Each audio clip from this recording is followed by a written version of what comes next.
Good morning, સ્વાગત છે તમારું બધાનું મારા નવા વ્લોગમાં. તો અત્યારે આપણે સવાર પડી ગઈ છે અને સવાર પડતાં જ આપણે સૂર્યદાદાના દર્શન કરવા જોઈએ. તો પડદો ખોલીને જોઈએ કે સૂર્યદાદા આજે દર્શન દેશે કે નહીં, કારણ કે અહીંયા જોવું પડે અમારે બધું. તો આજે સૂર્યદાદાએ દર્શન નથી દીધા છે ભાઈ, દીધા છે. નામ લીધા ભેગા સૂર્યદાદાના દર્શન થઈ ગયા છે. જરાક એક નીકળ્યા છે કારણ કે વાતાવરણ એ ટાઈપનું છે. તો અહીંયા ક્યારેક સૂર્યદાદાના દર્શન થાય, પણ થેન્ક યુ સૂર્યદાદા કે કીધા ભેગા જ તમે દર્શન દીધા. તો આજે આપણે વાત કરવાના છે આપણા ફોન્સ કલેક્શનની, કે ભાઈ ઇલેક્ટ્રોનિક વસ્તુ મારા આગળ કેટલી છે અને કઈ છે. તો આજે એ તમને બધું બતાવવાનો છે. આપણે શો ઓફ કરવા આ વિડીયો નથી બનાવતા, પણ હું મારું કલેક્શન તમને બતાવું કે ભાઈ મારી પાસે ઇલેક્ટ્રોનિક વસ્તુ કેટલી છે. અને આગળ હું તમને કહીશ કે ભાઈ આ વસ્તુ કોણે લેવી જોઈએ અને કઈ રીતે લેવી જોઈએ. તો ચાલો તમને મારું ઇલેક્ટ્રોનિક કલેક્શન બધું બતાવું.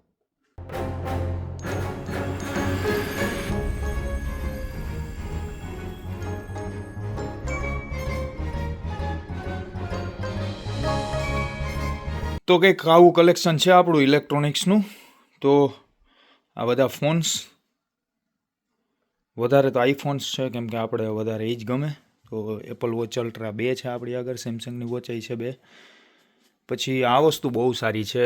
આ વસ્તુ તમે જ્યારે પહેરો ને, જ્યારે મોબાઈલ હારે કનેક્ટ કરો ને, ત્યારે બહુ એટલે બહુ મજા આવે, કારણ કે થિયેટર ટાઈપની ફિલિંગ લેવડાવે. એ સ્માર્ટ ગોગલ્સ છે. તો એમાં છે ને આપણે થિયેટર ટાઈપની વાઇબ્સ આવે, કારણ કે મૂવી કે કંઈ તમે જોતા હોય ને તો એની અંદર ગૂગલ્સ પહેરીને તમે જોવો ને તો બહુ મજા આવે. બહુ જ સારા છે. પણ આપણે આગળ જે વાત કહેવાની છે એ પણ હું તમને કહીશ. હજી 2-3 વસ્તુ મેં નથી અહીંયા મૂકી, પણ આ બધું આપણું કલેક્શન છે કંઈક આ ટાઈપનું. સાંઈભાઈ અત્યારે મોબાઈલ લઈ લીધો છે અને મોબાઈલમાં કંઈક કરે છે. શું કરો સાંઈભાઈ? ખબર નહીં. શું ખબર નહીં? તો કંઈક આવું આપણું ઇલેક્ટ્રોનિક્સ કલેક્શન હતું. તો મારું કહેવાનું એ છે કે ભાઈ હું શો ઓફ નથી કરતો, હું ખાલી બતાવું છું. આપણે ભાઈ ભગવાનની દયા છે અને ભગવાનની કૃપા છે, તો એના લીધે આપણે જ્યારે આઈફોન નીકળ્યો હતો ત્યારે જ મારા પપ્પાએ મને લઈ દીધો હતો ને ત્યારથી જ આપણે વાપરીએ છીએ આઈફોન. તો ઘણા બધા લોકો એવા છે કે ભાઈ જેના આગળ પૈસા હોતા નથી અને જીદ કરે છે મમ્મી પપ્પા આગળ કે ભાઈ મારા આઈફોન જોઈએ છે.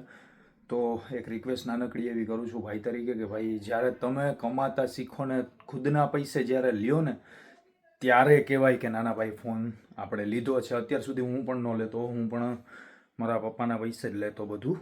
પણ અત્યારે આપણે કમાઈને આપણે લઈએ ને ત્યારે જે ખુશી એક હોય ને આપણી અંદર, એક અલગ જ વસ્તુ છે. તો આપણે બધાને સમજવું જોઈએ ને આપણે બધાને એવું કરવું જોઈએ કે ભાઈ હું ખુદ કમાઉં ત્યારે જ મારે આ વસ્તુ લેવી છે. ને બીજા નંબરમાં કે ભાઈ જો આપણી કેપેસિટી 2000 રૂપિયાની હોય ને તો પછી આપણે 10,000ની વસ્તુ ન લેવાય. હું તો એમ જ કહું કે 1000ની જ લેવાય. હું ઘણા ટાઈમથી અહીંયા યુકેમાં છું, તો આપણી અંદર કંઈ પણ એવો ફેરફાર આવ્યો નથી.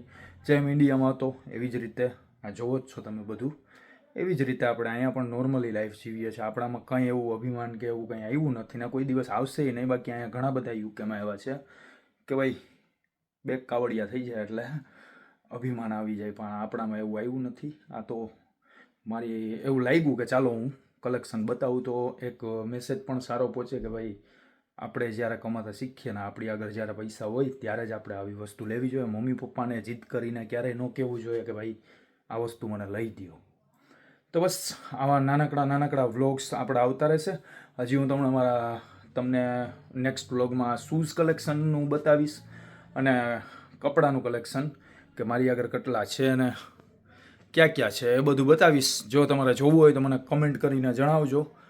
તો બસ આવું હતું આપણું મોબાઈલ્સનું કલેક્શન ને આ રીતે આપણે આપણી અહીંયા આવ્યું ને ત્યારે ભાઈ 0થી જર્ની સ્ટાર્ટ કરી હતી ને અત્યારે લેવલમાં છે આપણે આપણા. તો ધીરે ધીરે ભાઈ બધાના પગથિયા વધતા જાય છે, પણ ધીરજનું ફળ કહે છે ને મીઠું હોય છે. તો ધીરજ રાખવી જોઈએ હંમેશા બધી વસ્તુમાં અને પછી આગળ વધવું જોઈએ. તો બસ એટલો છે તો મારો વ્લોગ. અગર વ્લોગ તમને ગમ્યો હોય તો લાઈક કરતા જાજો, નવા હોય તો ચેનલને સબસ્ક્રાઈબ કરી દેજો. મળીએ આપણે નેક્સ્ટ વ્લોગમાં. બાય.